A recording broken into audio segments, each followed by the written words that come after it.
El Instituto de Investigaciones en Salud se fundó en 1975.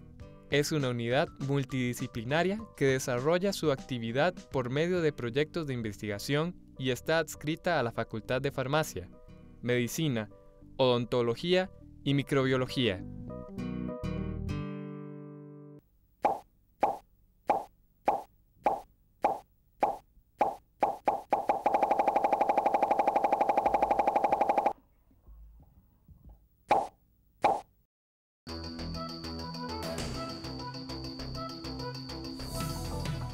¿Existen en nuestro país las condiciones para instaurar empresas de base tecnológica? Las empresas de base tecnológica requieren tres componentes: un componente gobierno, un componente empresarial y el componente de las universidades. Las universidades o los centros de investigación, ya sean privados o públicos, son importantes porque son los que van a generar las ideas innovadoras que se pueden traducir en empresas. En ese sentido, se requeriría una mayor inversión. En un inicio tendría que ser de parte del gobierno, por lo menos alcanzar al 1% del PIB mínimo. Actualmente en Costa Rica se invierten alrededor del 0.4% del PIB en investigación y si queremos tener empresas con base tecnológica necesitamos darle más recursos a los centros y a las universidades para que puedan generar estas ideas que se pueden traducir en empresas de base tecnológica. Posteriormente, la idea sería que la empresa pudiera invertir también una mayor cantidad de dinero en investigación y al inicio tendría que ser el gobierno el que dé ese insumo y posteriormente pues podría darse a través de las empresas. Las universidades se ha demostrado en la mayoría del mundo que para hacer este tipo de empresas es necesario desarrollar la investigación. Nosotros tenemos acá el potencial humano para hacer investigación, tenemos la infraestructura, que es muy básica, pero lo ideal sería poder darle una mayor cantidad de recursos a las universidades. Pienso que sí existen condiciones en el país para crear empresas de base tecnológica. Estamos ubicados en este momento en una posición intermedia con respecto a otros países. Digamos, estamos más avanzados y también más atrasados que otros. Tenemos la oportunidad de dar un salto en este momento. Yo creo que tenemos que reforzar las condiciones del sistema para poder facilitar que más empresas se desarrollen en el país con una base tecnológica. Fundamentalmente creo que los incentivos son muy importantes, por ejemplo, incentivos fiscales para fomentar la investigación y el desarrollo, fomentar el desarrollo de recursos humanos, los encadenamientos productivos, de atraer empresas de alta tecnología al país, pero que vengan a hacer desarrollos en el país. Creo que las condiciones que se deben dar para que se establezcan en zonas francas deben incentivar este tipo de desarrollos.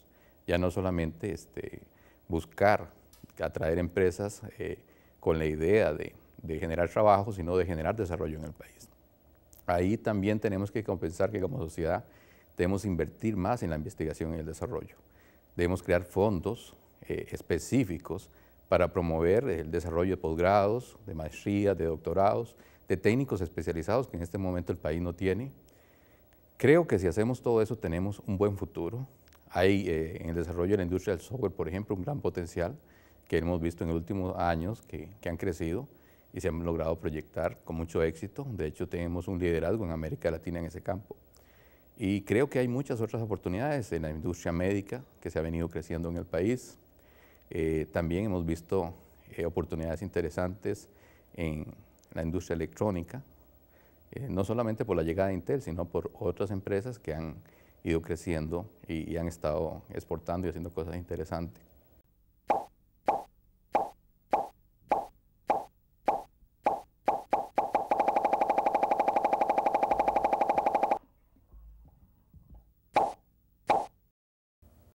Estamos aquí en la telerevista Espectro con el máster Luis Jiménez, director de Proinnova. Y quisiéramos preguntar, ¿qué está faltando, usted cree, en la Universidad de Costa Rica? Además de que ya hemos hablado un poco de la figura del innovador, hemos hablado de estas empresas de base tecnológica, pero ¿qué falta todavía más en la universidad desde su perspectiva para lograr que haya una mayor transferencia todavía de tecnología a las empresas? Sí, me parece que es muy importante, primero, que la normativa institucional se modernice, ¿verdad?, en referencia a estos aspectos. Nosotros hemos tenido varias iniciativas con el Consejo Universitario y con la Administración para tratar de proponer nuevos procedimientos, nuevos lineamientos, para que esto quede muy transparente, ¿verdad?, porque eso es crucial para que todo funcione. ¿Qué resultado han tenido? Ahí vamos despacio, ¿verdad?, lamentablemente, y el Consejo Universitario tiene muchísimas cosas que resolver, y a veces estas cosas como que quedan en un segundo plano, pero esperamos que pronto el tema se retome, porque es evidente de que no podemos esperarnos en muchos casos a que la normativa institucional se actualice, si no tenemos que proceder.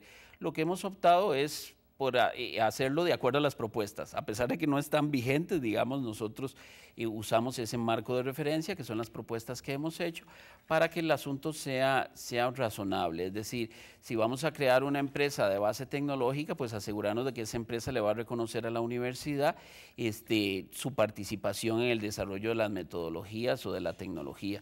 Entonces, que quede muy claro de que va a haber una regalía para la universidad, cómo esa regalía se va a distribuir tanto entre los generadores como en la unidad académica que les apoyó y la misma universidad.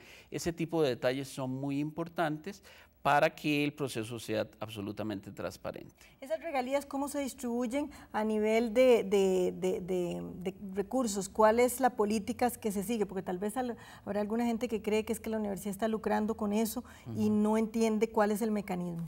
Sí, bueno, la universidad por definición no podría lucrar. Lo que hace es, bueno, reconocer derechos de propiedad intelectual, una parte, ¿verdad? Como cuando alguien escribe un libro, pues lo lleva a una editorial, la misma editorial de la Universidad de Costa Rica le reconoce un porcentaje de los ingresos a los autores. Bueno, en este caso es exactamente lo mismo. Si nosotros le transferimos a una empresa la tecnología y de lo que la empresa aporta, una parte va por derechos de propiedad intelectual. Otra parte va hacia un fondo de proyectos para que estos mismos investigadores generen más cosas interesantes o mejoren lo que ya se generó. También va una parte a la unidad académica que les apoyó, no necesariamente donde están adscritos, sino ellos nos dicen, me ayudó esta unidad, me ayudó esta otra unidad, y entonces parte de los recursos van a ellos. También a un fondo de protección de la propiedad intelectual para la universidad, al Fondo de Desarrollo Institucional de la universidad y una pequeña parte a Proinnova para que Proinnova reinvierta en este tipo de apoyo, sobre todo en la parte de protección de propiedad intelectual, que tiene un costo importante. Y ya finalmente, ¿qué diría usted para cerrar en términos generales con respecto a las empresas de base tecnológica?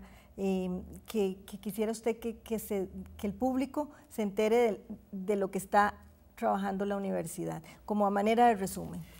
Me parece que es muy importante que empecemos a trabajar en un ecosistema, ¿verdad?, para facilitar el desarrollo de las empresas de base tecnológica.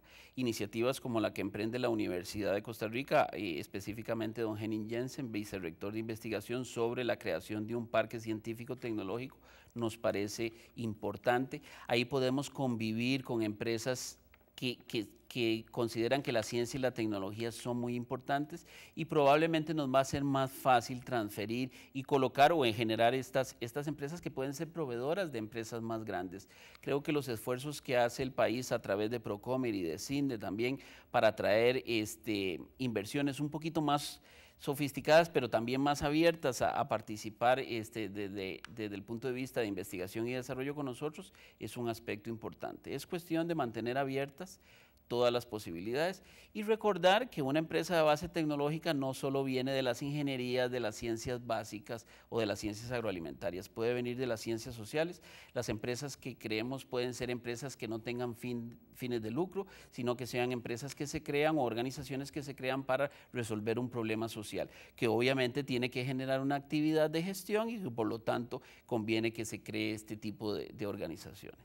Don Luis, muchísimas gracias por haber estado aquí en el programa. Esperemos que ustedes tengan un panorama un poco más cercano ahora de lo que está haciendo la universidad relacionado con este tema de empresas de base tecnológica, que a veces tal vez, aunque mucho se viene hablando, parece nuevo. Y a mí nada más me resta despedir aquí el programa, pero invitarlos a que vean la sección de cine científico de ciencia ficción, con un comentario de Julián Monge Nájera, él es biólogo, y además nuestra sección de fotociencia. Muchas gracias y nos vemos la próxima vez.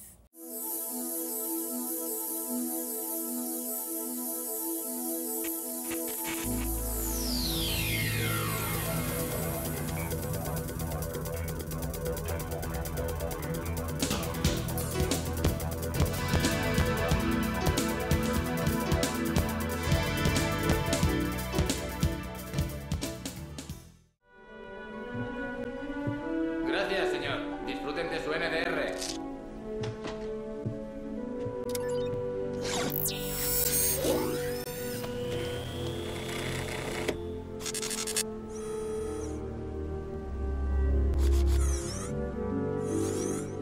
Northam Robotics, modelo doméstico NDR-114, número de serie 583625. El hombre bicentenario es una película estadounidense de 1999 dirigida por Chris Columbus. Explora la idea de que una máquina pudiera adquirir conciencia y sentimientos, iguales a los de un ser humano. La tecnología que allí aparece, así como los efectos especiales, son poco interesantes y en pocos años han quedado superados, pero la idea central sigue siendo válida. Justo ahora que escribo esta reseña, es reciente la noticia de que Watson, una computadora, le ganó a sus competidores humanos Ken Jennings y Brad Rutter en el programa de televisión Jeopardy! Pero eso solo fue posible porque se trataba simplemente de responder preguntas memorísticas. Hace mucho tiempo que las computadoras son mejores que nosotros, cuando se trata de extraer algo entre enormes masas de datos. De hecho, la inventamos para ello. Pero cuando se trata de sentimientos, por el momento no hay nada desarrollado. Las computadoras simplemente no los tienen. En teoría, podría programárseles para que los tuvieran, pero lo dudo, porque sus cerebros electrónicos funcionan con una lógica diferente a la nuestra. Así que, por el momento, el hombre bicentenario es una imposibilidad tecnológica y se queda en el ámbito de la ficción. Estoy buscando a Rupert Barnes. Oh, pues has venido al lugar adecuado. Pasa. Desde luego que sí. La